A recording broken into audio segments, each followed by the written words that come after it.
What would you think of someone who boasted to you that he had fought off 200 attackers by seizing one of them and using that one as a shield? Does he sound like a role model? Bear with me while I make the case.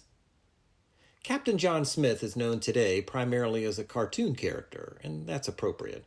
He's the blonde hunk who wins the heart of Pocahontas in the famous Disney film. The real John Smith, as far as I know, never had any kind of romance with the Powhatan princess, who was half his age, and in the only portrait I've seen, he doesn't look like anybody's idea of a homecoming king. More like the quirky social studies teacher who rides a unicycle and sings in a barbershop quartet. In the literary circles I occupy, Smith is a major figure of early American nonfiction writing, thanks to a handful of accounts of the settling of Jamestown, the first permanent English settlement in North America. Smith seems to have written at least some of the material in those accounts. Thus, he is the first major English-American writer in the history of American literature.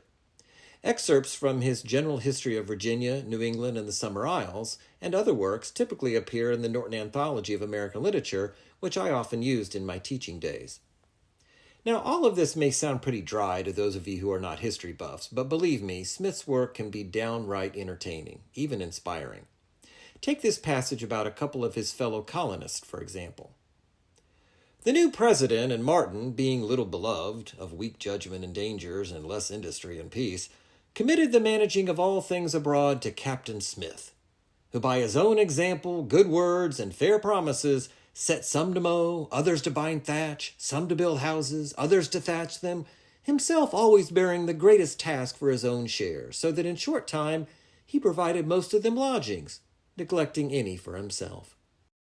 This passage, one of my favorites from the General History, takes a few jabs at two other men, characterized here as unpopular and lazy, and then presents a very different picture of Smith, a model of hard work and self-sacrifice. We may never know if Smith wrote this particular passage, but I'm convinced he did, while writing about himself in the third person, of course. It strikes me as a not entirely subtle way of elevating his own reputation as an ideal leader. Think Ron Burgundy, the Will Ferrell character from the movie Anchorman, who lets slip that he's kind of a big deal. We might prefer to think that Smith really was as large in life as he is in his narrative. After all, as Ernest Hemingway said, as you get older, it is harder to have heroes, but it is sort of necessary. Great feats and courage and discipline can inspire us to act with courage and determination in our own lives. In short, we want there to be John Smiths out there to serve as models. But what if the John Smith we see in the book is less a person and more a persona?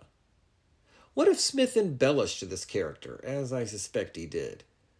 What are we to make of this example? This is where I think we can take away something from Smith.